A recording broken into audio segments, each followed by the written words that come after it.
Kids' thoughts about love. Glenn, age 7. If falling in love is anything like learning to spell, I don't want to do it. It takes too long.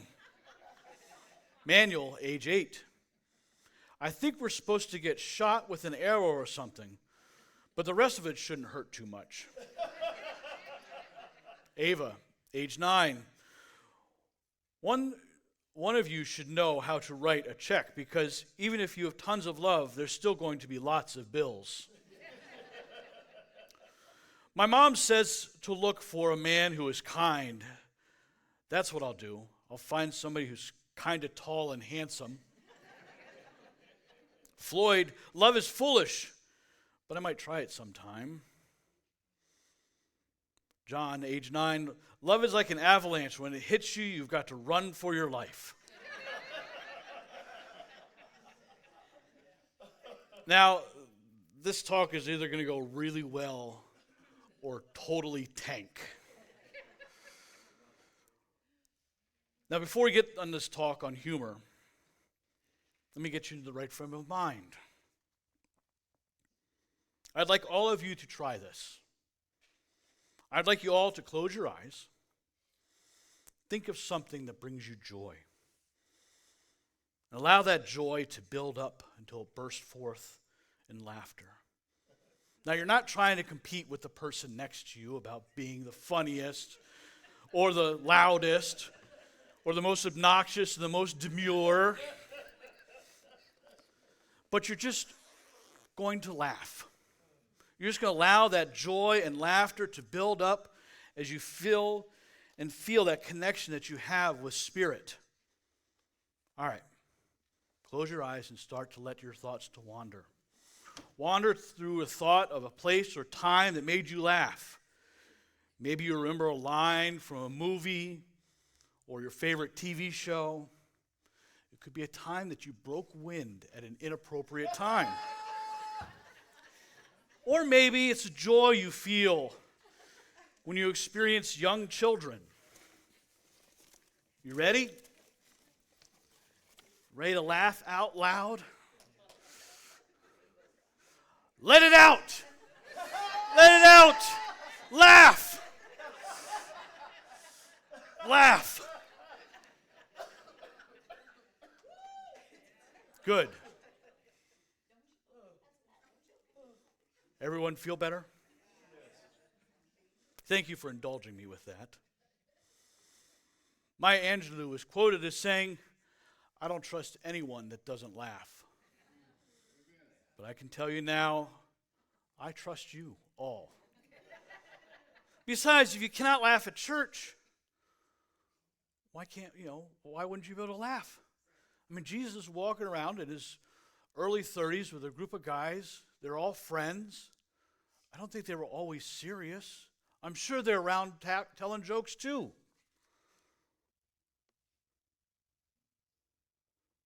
But this talk, why now?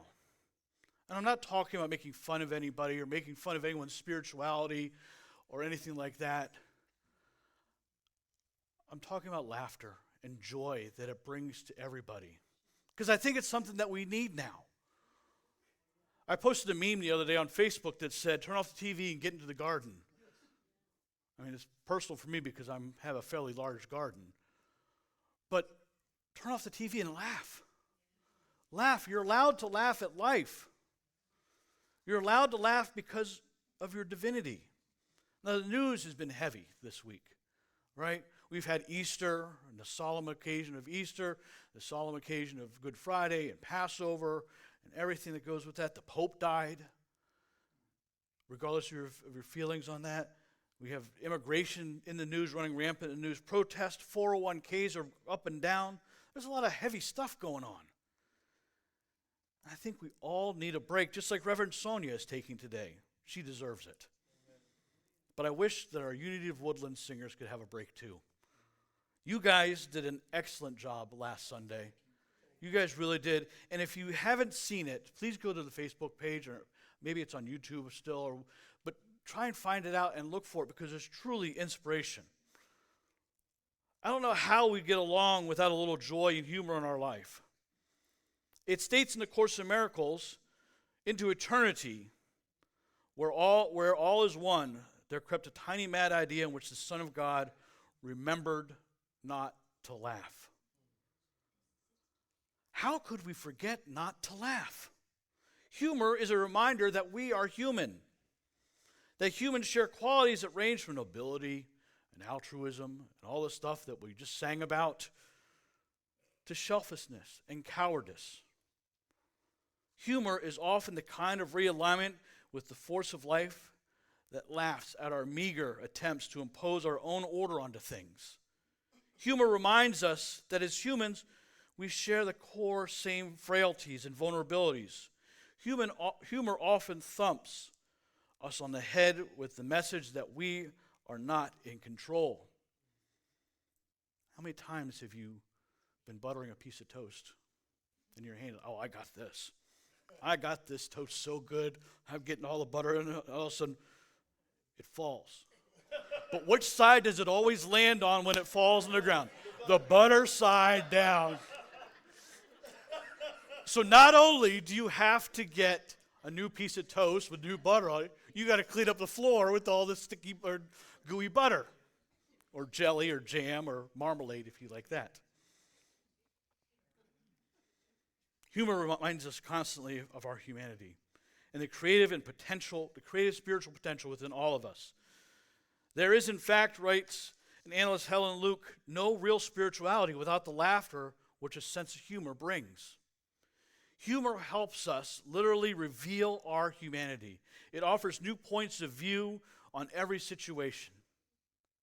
It takes the facts of our existence and plays with them in a creative and insightful ways. Somebody has said that nature itself is the great big laugh of God. Everything is smiling, but we must smile inside ourselves before we can smile to God outside. No one sees things just as you do all the time. There's been no one who laughs like you. Trust me, there's no one here who laughs like Keith. Or Reverend Sonia, if you ever heard her laugh. They have great laughters. What makes you laugh and cry is not like anyone else. And it will never provoke the same thing over and over again. You'll never have the exact laughter. But remember, sometimes when you're laughing, you begin to cry. It's all a circle. Old Jews always considered Abraham, Isaac, and Jacob were equal because Isaac was historically a non-entity that didn't dampen their enthusiasm for him. They knew he represented some essential quality of the mind. So as we study the real, the spiritual man, we find that we have an inherent joy. And if we give ourselves up to this joyous experience, which comes to us when we are least aware of an outer cause, and we find that we have that real joy. Reverend Sonia often does this, and I would like to give you a positive affirmation to leave today. So here it is. I'm good-humored, even-tempered, and pleasant. Yes, Heather? I am good-humored, even-tempered, and pleasant. We take that on through our day. Even-tempered, good-humored, and pleasant. Now, there's a song I know some of us have sung either here at church, and I thought when we were doing it, when the opening song, I was like, oh, well, that fits, but it wasn't the song I was thinking of. There's a song called, and I don't sing, so I'll just read the words. I've got joy, joy, joy, deep in my heart, deep in my heart. Do you remember that one? Joy, or in this case, humor, is something that we decide to experience. Humor doesn't happen by chance. It's a choice. As a gift of the Spirit, we always have joy and humor to draw upon. Myrtle Fillmore, the co-founder of the Unity Movement, said, "Count it all joy." But what does that mean? It means that we must decide to live a life filled with joyous humor. It doesn't mean we won't have troubling times or difficult circumstances, bad situations, or hurtful people to deal with. It just means that we can see life from a half-full perspective rather than a half-empty one. Will our lives be filled with joy? It's our choice. Unfortunately, there are people that don't get this truth that humor is an internal thing. They don't know that it is part of our internal programming. They don't know that humor is as much part of us as is encoded in our DNA. No, they're waiting for something out there. Finding the best person, finding the best mate, finding the best companion, finding the best shoes, finding the best. I'll be happy when I find those shoes. I'll be happy when I buy that car. I'll be happy when. They're always in hot pursuit for that perfect thing outside of them. But Jesus didn't teach that we couldn't be happy until sometime. The major teachings of Jesus were to love God here and now, and to love each other, not sometime in the future. In John, Jesus says, if we abide in me, my words will abide in you. Ask for whoever you wish, and it will be done for you. My Father is glorified. As the Father has loved me, I have loved you. Abide in my love. If you keep my commandments and abide in my love, just as I have kept my Father's commandments, abide in his love. I think I kept repeating the thing. Excuse me. I have said these things to you so that joy may be in you and that your joy may be complete. Yes, there are many things that happen in our lives that can throw us off track. Things that create resentments, things that make us sad. But they do not determine if we feel joy. Joy is always our choice, even in the midst of crisis. We can look for ways to bring happiness and joy to others. We can look for ways to make a difference in the world. To quote Benjamin Franklin, when asked about all this happiness, he said the Constitution was going to guarantee us.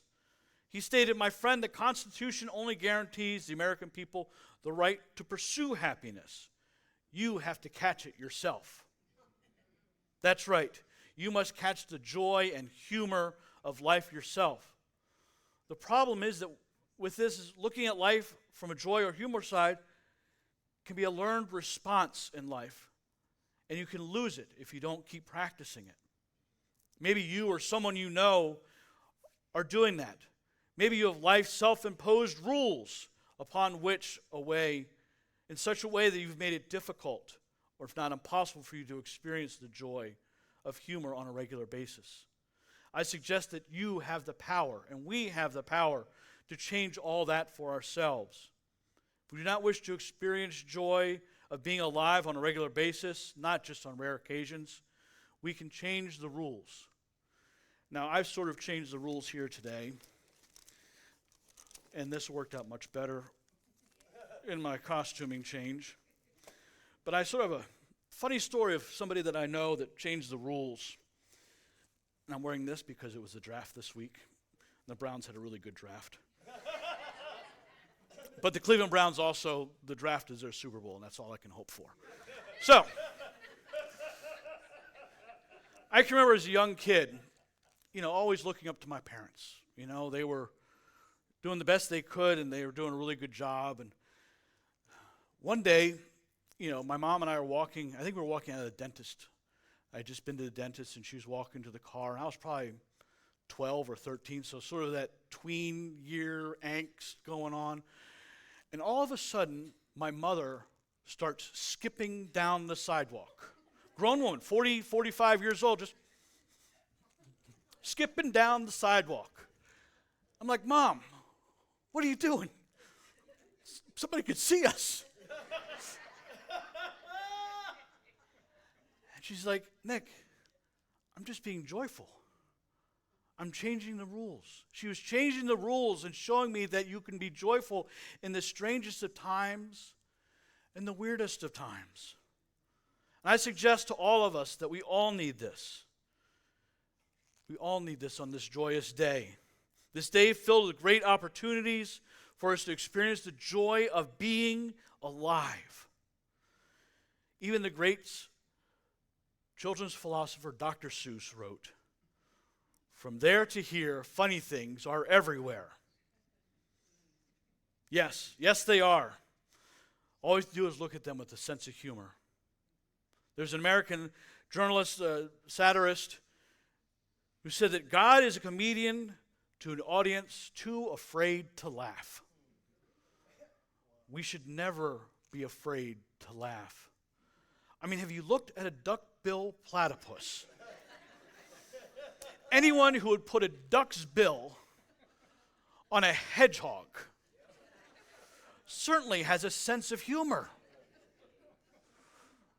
I would like to leave you with this quote from A Course in Miracles. A harmless little plug again. There's a great group meeting tonight and every Sunday via Zoom at 7 o'clock. Please join us. It's always a hoot. But now back to my final quote. The world will end in laughter. And that is just how this talk is going to end. Leave them laughing.